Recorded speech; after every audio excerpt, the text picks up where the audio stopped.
स्वागत है आप सभी का फिर से प्रेरितों की पुस्तक के काम के अध्ययन में। और इस वीडियो में हम प्रेरितों के काम उसके 19वें अध्याय का अध्ययन देखने वाले हैं।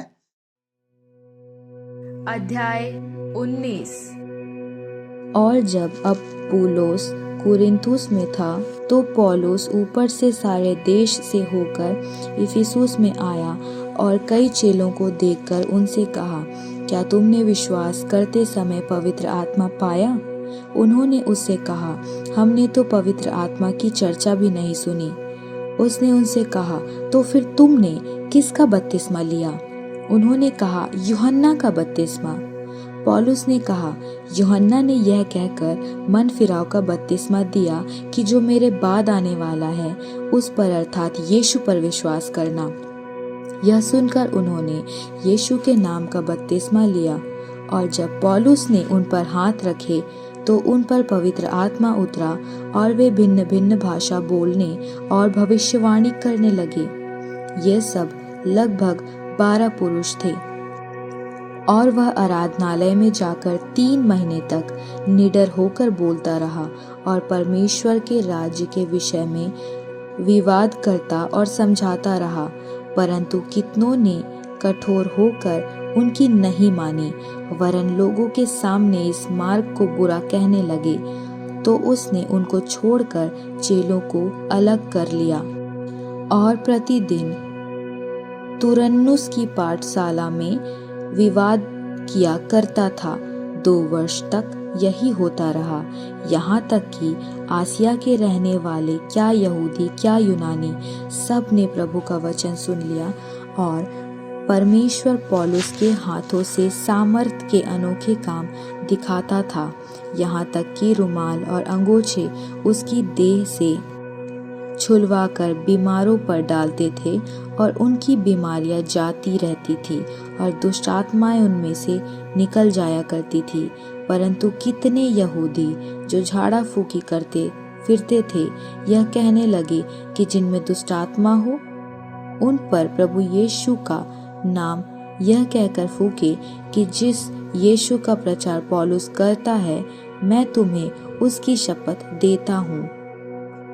और स्किवा नाम के एक यहूदी महायाजक के 7 पुत्र थे जो ऐसा ही करते थे। पर दुष्ट आत्मा ने उत्तर दिया कि यीशु को मैं जानती हूँ, पहचानती हूँ, पर तुम कौन हो? और उस मनुष्य ने जिसमें दुष्ट आत्मा थी उन पर लपक कर और उन्हें वश में लाकर उन पर ऐसा उपद्रव किया कि वे नंगे और घायल होकर उसके घर से निकल भागे। और यह बात इफिसुस के रहने वाले यहूदी और यूनानी भी सब जान गए और उन सब पर भय छा गया। और प्रभु यीशु के नाम की बड़ाई हुई और जिन्होंने विश्वास किया था उनमें से बहुतेरों ने आकर अपने अपने कामों को मान लिया और प्रकट किया। और जादू करने वालों में से बहुतों ने अपनी पोथियां इकट्ठी करके सबके सामने जला दी। और जब उनका दाम जोड़ा गया जो 50,000 रुपए की निकली। यूं प्रभु का वचन बलपूर्वक फैलता गया और प्रबल होता गया।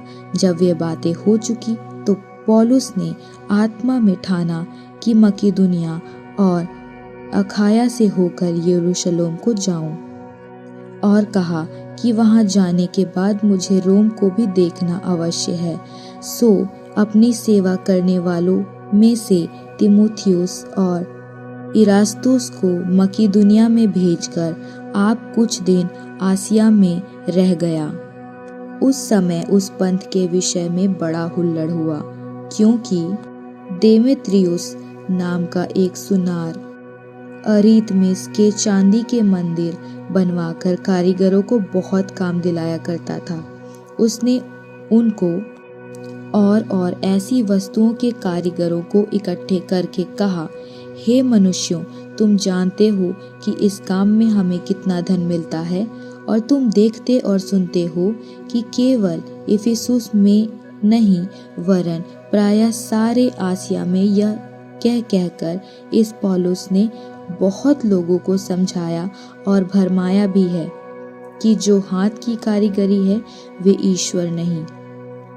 और अब केवल इसी एक बात का ही डर नहीं कि हमारे इस धंधे की प्रतिष्ठा जाती रहेगी, वरन यह कि महान देवी अरितमिस का मंदिर तुच्छ समझा जाएगा और जिसे सारा आसिया और जगत पूजता है उसका महत्व भी जाता रहेगा। वे यह सुनकर क्रोध से भर गए और चिल्ला चिल्लाकर कहने लगे, इफिसियों की अरितमिस महान है। और सारे नगर में बड़ा कोलाहल मच गया और लोगों ने गयुस और अरिस्तर्खुस मकीदुनियों को, जो पौलुस के संगी यात्री थे, पकड़ लिया और एक चित होकर रंगशाला में दौड़ गए। जब पौलुस ने लोगों के पास भीतर जाना चाहा तो चेलों ने उसे जाने न दिया। आसिया के हाकिमों में से भी उसके कई मित्रों ने उसके पास कहला भेजा और विनती की कि रंगशाला में जाकर जोखिम न उठाना। सो कोई कुछ चिल्लाया और कोई कुछ, क्योंकि सभा में बड़ी गड़बड़ी हो रही थी और बहुत से लोग तो यह जानते भी नहीं थे कि हम किस लिए इकट्ठे हुए हैं। तब उन्होंने सिकंदर को, जिस यहूदियों ने खड़ा किया था, भीड़ में से आगे बढ़ाया और सिकंदर हाथ से सैन करके लोगों के सामने उत्तर दिया चाहता था, परंतु जब उन्होंने जान लिया कि वह यहूदी है तो सब के सब एक शब्द से कोई 2 घंटे तक चिल्लाते रहे कि इफिसियों की अरितमिस महान है। तब नगर के मंत्री ने लोगों को शांत करके कहा, हे इफिसियों, कौन नहीं जानता कि इफिसियों का नगर बड़ी देवी अरितमिस के मंदिर और जियोस की ओर से गिरी हुई मूरत का टहलुआ है। सो जबकि इन बातों का खंडन ही नहीं हो सकता तो उचित है कि तुम चुपके रहो और बिना सोचे विचारे कुछ न करो, क्योंकि तुम इन मनुष्यों को लाए हो जो न मंदिर के लूटने वाले हैं और न हमारी देवी के निंदक। यदि देमेत्रियुस और उसके साथी कारीगरों को किसी से वाद विवाद हो तो कचहरी खुली है और हाकिम भी है, वे एक दूसरे पर नालिश करें। परंतु यदि तुम किसी और बात के विषय में कुछ पूछना चाहते हो तो नियत सभा में फैसला किया जाएगा, क्योंकि आज के बलवे के कारण हम पर दोष लगाए जाने का डर है, इसलिए कि इसका कोई कारण नहीं। सो हम इस भीड़ को इकट्ठा होने का कोई उत्तर न दे सकेंगे। और यह कहकर कि उसने सभा को विदा किया। पिछले अध्याय में हमने पौलुस के और साथ ही साथ अक्विला और प्रिस्किला के कुरिन्थ में रहकर सेवकाई करने के बारे में देखते हैं। साथ ही साथ हम अपोल्लोस के बारे में देखते हैं और इस बात की भी जानकारी हमने देखा था कि किस तरह से पौलुस अपने हाथों से तंबू बनाने का काम किया करते थे और किस तरह से उसकी सेवकाई 18 महीने के दौरान कुरिन्थ में हुई। और अब यहाँ से आगे बढ़ करके हम 19वें अध्याय के अध्ययन में आगे बढ़ें। जिन विश्वासियों से पौलुस अध्याय 19 के शुरुआती पदों में मिलता है वे अपोल्लोस की परिस्थिति की तुलना में भिन्न हैं। जबकि यह धरातल पर एक जैसा प्रतीत होता है, ये सभी मसीही नहीं थे, ये सभी विश्वासी अभी तक नहीं थे, अपोल्लोस के समान नहीं जो यीशु मसीह के विषय में सही समझ वास्तव में रखता था। जब पौलुस अपनी दूसरी मिशनरी यात्रा के दौरान इफिसुस से होकर गुजर रहा था, वह यह अपने हृदय में निश्चय कर चुका था कि उसका पड़ाव इफिसुस में ही था, लेकिन उसे अपने गृह मंडली सीरिया की अंताकिया को वापस पहुंचना भी अनिवार्य था, जैसा कि हम 18 के 19 से 21 पद में देख पाते हैं। हम यह अंदाजा लगा सकते हैं कि क्यों पौलुस ने यह सोचा कि इफिसुस अगले कुछ वर्ष के लिए सेवकाई की रणनीति के अनुसार एक सही जगह था। इफिसुस पूरे रोमी प्रांत और एशिया के लिए एक तीर्थ स्थान या एक तीर्थ स्थल हुआ करता था और सुसमाचार यहाँ से कई स्थान पर फैल सकता था, इसकी संभावना थी। इसलिए पौलुस ने यह निर्णय लिया कि अगले कुछ साल वह इसी स्थान पर अर्थात इफिसुस पर रुक करके ही सेवा करेगा। और हम एक और बार देख सकते हैं कि सुसमाचार के कार्य का विरोध किया जा रहा है और इस बार यह सिर्फ आत्मिक नहीं लेकिन आर्थिक भी है। जो खोए हुए लोगों को गुलाम रखने के द्वारा लाभ कमाते हैं, अधिकतर वे सुसमाचार के उग्र विरोधी होते हैं। इफिसुस में घटित होने वाला यह दंगा दो बातों को बयान करता है कि इफिसुस के लोग अंधकार में कितने खोए हुए थे, और यह कि सुसमाचार ने यहाँ कैसा बड़ा प्रभाव डाला, आत्मिक, सामाजिक रूप से और आर्थिक रूप से भी। इस अध्याय में हम मुख्य रूप से पौलुस के इफिसुस में रहने के निर्णय और उसके सेवकाई के बारे में विस्तार पूर्वक जान पाते हैं। यदि आपको याद होगा तो इफिसियों के पत्री के अध्ययन के दौरान आपने पूरे अध्याय को परिच्छेद दर परिच्छेद करके पढ़ा था, ताकि आप इफिसुस के पत्री को पृष्ठभूमि को अच्छी तरह से समझ पाएँ और इफिसुस की मंडली का या फिर पत्री का जो पृष्ठभूमि है, जब आपने इसे पढ़ा होगा या इसके अध्ययन से गुजरे होंगे तो दोबारा आपके जहन में तरोताज़ा हुई होगी। यहाँ पे भी वही चित्र हमने दिखाया है जो इफिसुस के इफिसियों के पत्री में भी आपने देखा था, और हमने इस बात का भी जिक्र किया था कि किस प्रकार से इफिसुस एक धार्मिक तीर्थ स्थल बन गया, जो कि पहले दरअसल में एक व्यवसाय का केंद्र हुआ करता था। क्या वो घटनाएं थी जो इफिसुस के शहर को एक आत्मिक तीर्थ स्थल के रूप में परिवर्तित कर दी, ये सारी घटनाएं भी और बातें भी आपके जहन में ताज़ा हुई होंगी। और यदि आप उसे दोबारा ताज़ा करना चाहते हैं तो यहाँ पे विराम लेकर के आप एक दूसरे से पूछ सकते हैं, या आप में से जो चाहता है वो बता सकता है कि इसमें हमने और क्या क्या जानकारियाँ देखी थी इफिसुस के पत्री के अध्ययन के दौरान। आइए हम अध्याय 19 के निर्देशात्मक प्रश्नों की ओर बढ़ें। पहला प्रश्न कि हम सुसमाचार को इस अध्याय में एक समाज से दूसरे समाज में फैलते हुए कैसे देखते हैं।